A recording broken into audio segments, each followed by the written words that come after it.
Terima kasih teman-teman media, wartawan yang saya banggakan. Sore hari ini saya menghadap Bapak Presiden Prabowo Subianto di Istana Merdeka untuk menyampaikan sejumlah update atau laporan, sekaligus juga mendapatkan arahan-arahan atau direktif yang menjadi rujukan dalam kami melanjutkan berbagai perencanaan ataupun langkah-langkah di lapangan. Tema hari ini khusus berbicara tentang bagaimana memperkuat konektivitas secara nasional. Kita tahu Indonesia adalah negara yang memiliki kondisi geografi yang khas karena terdiri dari banyak kepulauan.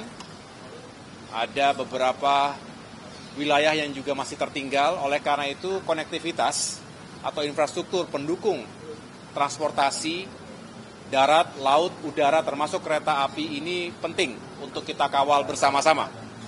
Karena bukan hanya untuk melayani mobilitas masyarakat, tapi juga untuk meningkatkan ekonomi di berbagai daerah, menciptakan sentra-sentra pertumbuhan baru, termasuk juga menghubungkan antara kawasan industri strategis dan kawasan ekonomi khusus.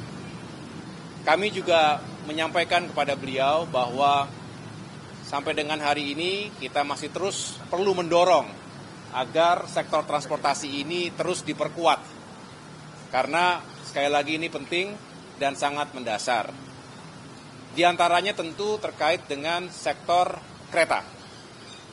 Secara nasional, kereta masih menjadi primadona.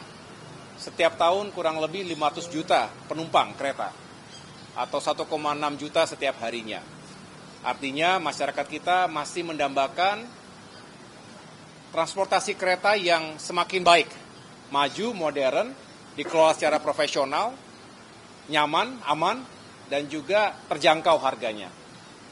Jadi kita harus meletakkan kepentingan masyarakat, terutama masyarakat yang membutuhkan atensi dan dukungan dari pemerintah. Oleh karena itu negara harus hadir, dan ini menjadi komitmen kuat dari Bapak Presiden Prabowo Subianto tadi. Beliau menyampaikan negara pemerintah akan hadir untuk memastikan sektor transportasi kereta ini juga semakin maju dan berkembang. Dan kita harus mengingat bahwa pembangunan tentu tidak hanya di Jawa, tapi juga di berbagai kawasan Indonesia lainnya. Itu mengapa beliau juga menyampaikan bukan hanya memperkuat Jawa, tapi juga Trans Sumatera, Trans Kalimantan, Trans Sulawesi untuk kereta juga harus dibangun. Termasuk tentunya untuk distribusi logistik. Ada komoditas batu bara, ada sawit dan lain sebagainya yang ada di pulau-pulau tersebut. Nah, ini juga akan mengurangi beban transportasi darat.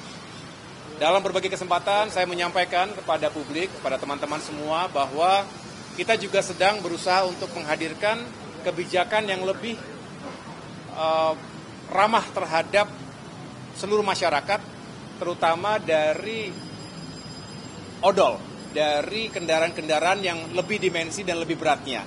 Ini seringkali menghadirkan kecelakaan dan juga kerusakan jalan-jalan yang dilewati.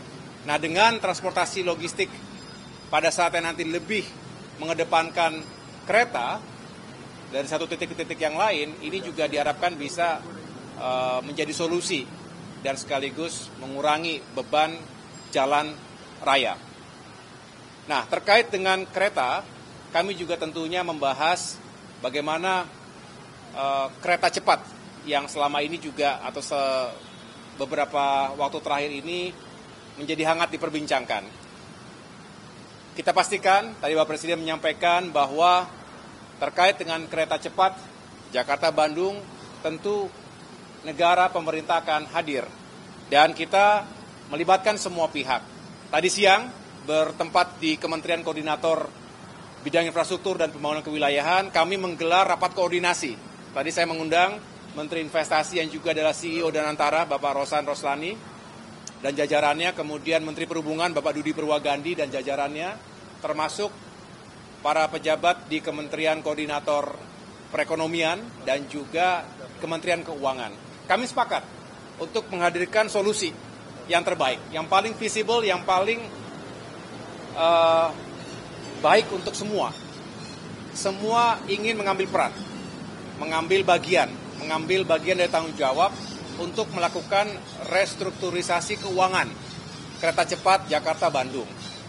Dan pada akhirnya kalau itu sudah selesai, kalau itu sudah bisa kita carikan solusi yang terbaik, barulah kita secara bersamaan juga mengembangkan kereta cepat untuk jalur-jalur berikutnya. Termasuk beberapa saat yang lalu, Pak Presiden menyampaikan kenapa tidak Jakarta-Surabaya, bahkan sampai dengan Banyuwangi. Harapannya akan membuka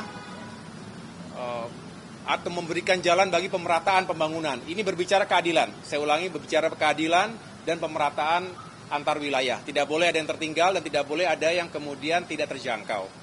Yang demikian kami tentunya optimis atas arahan Bapak Presiden Prabowo Subianto, segala permasalahan atau isu yang sedang berkembang ini bisa dituntaskan tentunya bersama-sama dengan pihak Tiongkok, dan juga pada saatnya kita bisa mengembangkan lebih lanjut untuk kereta cepat, termasuk melakukan reaktivasi rel-rel kereta yang sudah tidak lagi aktif, dan ini sangat mendasar sekali lagi untuk pertumbuhan ekonomi dan kesejahteraan masyarakat kita. Demikian penjelasan dari saya. Terima kasih.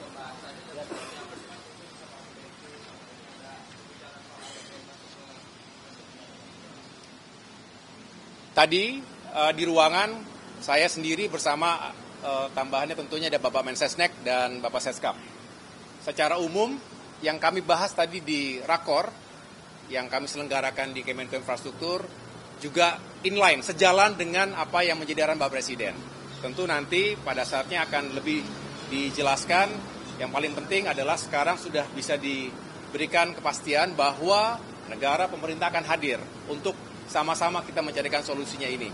Ya, nanti secara spesifik tentunya akan kita jelaskan pada kesempatan yang lain.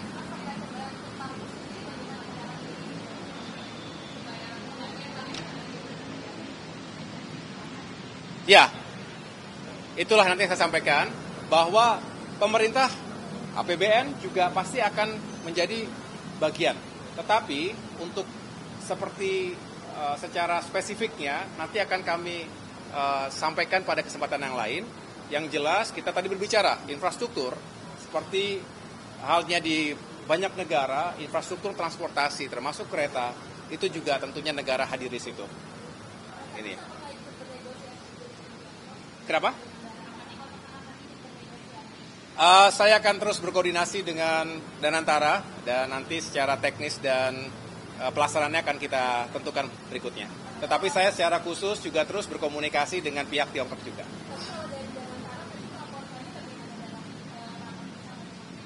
Ya. Ya, ada banyak aspek ya yang juga sedang dinegosiasikan. Kami tidak ingin mengumbar dulu karena namanya juga masih negosiasi.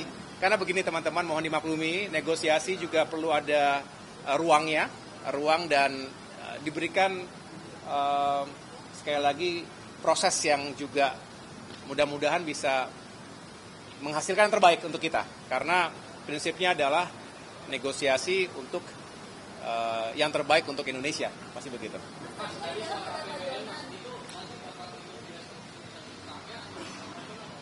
Kenapa? APBN, ya inilah yang saya sampaikan tadi.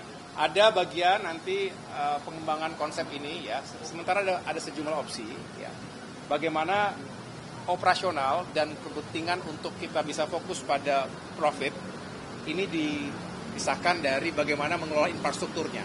Nah, harapannya sama-sama bisa berjalan dengan baik, begitu. Dan ada bisa dikatakan sharing responsibility atau burden sharing. Cukup ya, makasih teman-teman. Oh enggak, Pak Jonan setelah itu. Kenapa? Oh enggak. Beliau setelah saya tadi. Ya, tadi ketemu aja, salaman aja. Makasih ya.